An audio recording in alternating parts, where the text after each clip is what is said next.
Mom, there's a woman in the yard.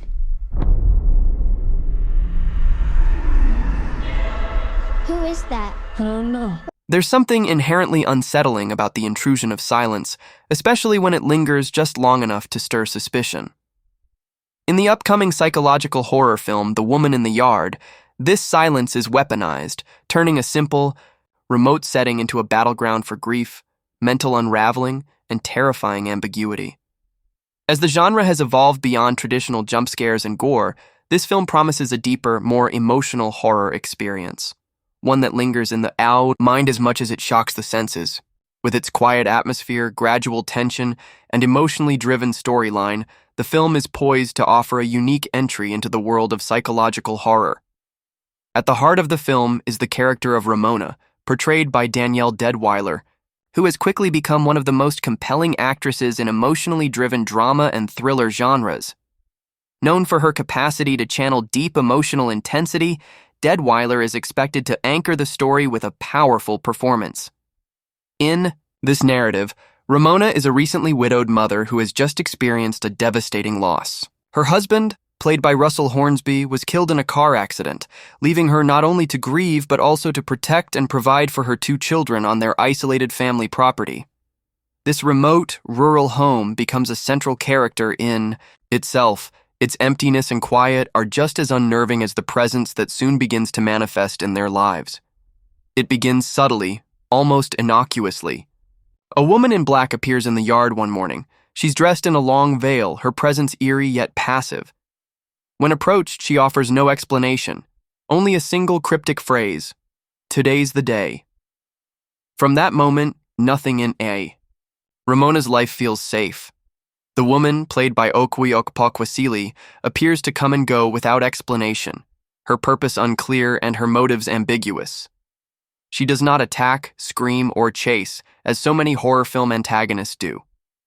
Instead, she simply exists within Ramona's field of vision, always watching, always waiting. It is this slow, psychological terror that the film leans into, building dread not through chaos, but through an oppressive stillness. As the story unfolds, the film deliberately leaves much open to interpretation. Is the woman a ghost, a hallucination, a psychological manifestation of Ramona's guilt and grief? Or is she something more sinister, perhaps an omen, a warning, or even a physical embodiment of death itself? The brilliance of the film lies in its refusal to answer these questions. Definitively, director Jaume Collet-Serra, who has previously helmed films with strong psychological tension, uses ambiguity as a tool. The longer the viewer waits for a logical explanation, the more discomfort they feel.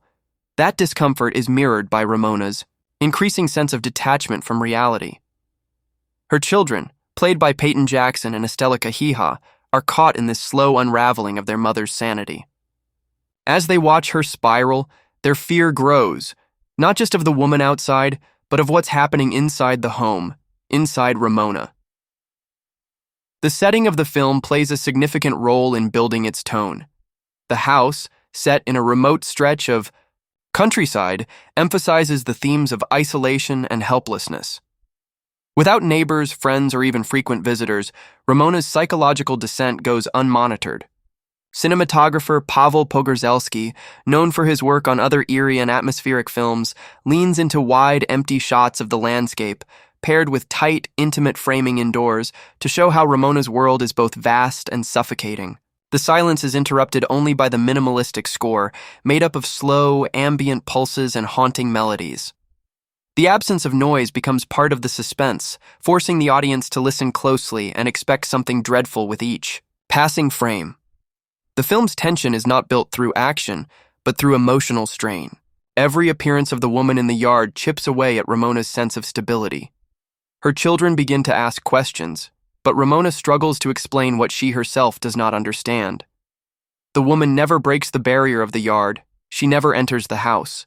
Yet her presence looms so large that Ramona begins to obsess over her, watching from the windows, locking the doors, and gradually losing her grip on what is real.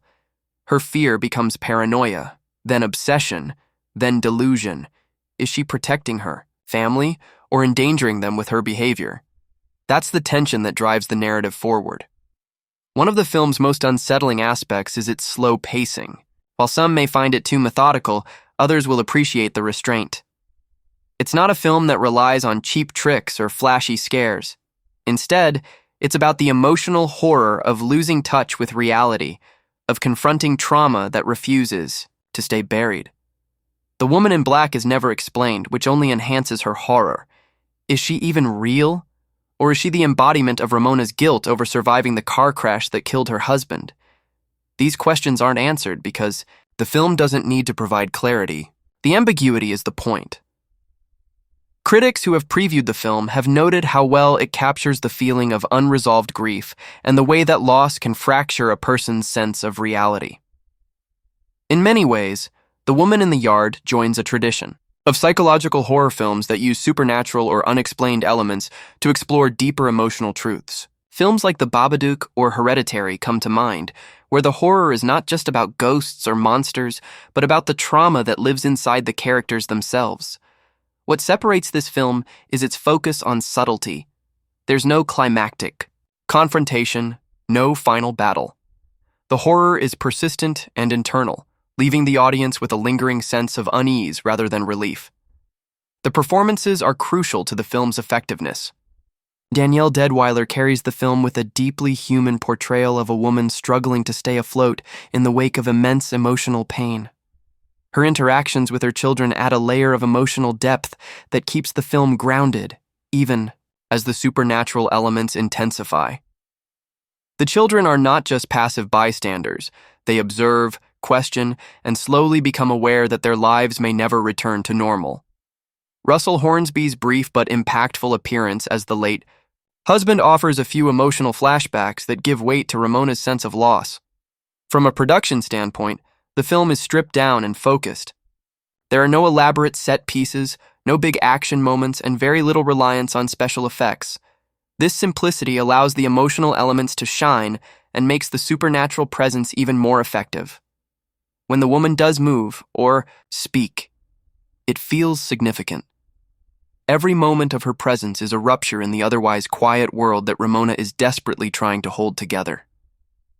The climax of the film is deliberately ambiguous. Without spoiling the exact nature of the ending, it can be said that the woman's presence reaches a point of unbearable pressure. Whether Ramona finds closure or descends fully into madness is left up to the viewer. The final moments are quiet, devastating, and open-ended.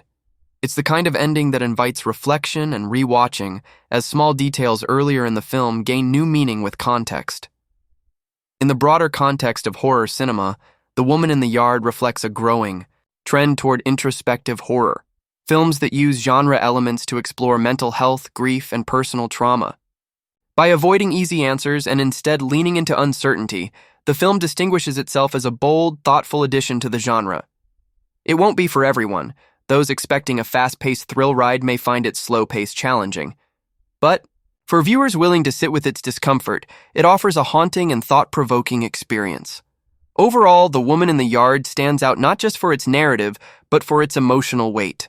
It dares to explore the pain of loss and the terror of isolation without the need for loud scares or overwhelming spectacle. It invites its audience to question what they're seeing, to empathize with a protagonist who may be unreliable, and to experience horror not as something that leaps out from the shadows, but as something that builds slowly inside the mind.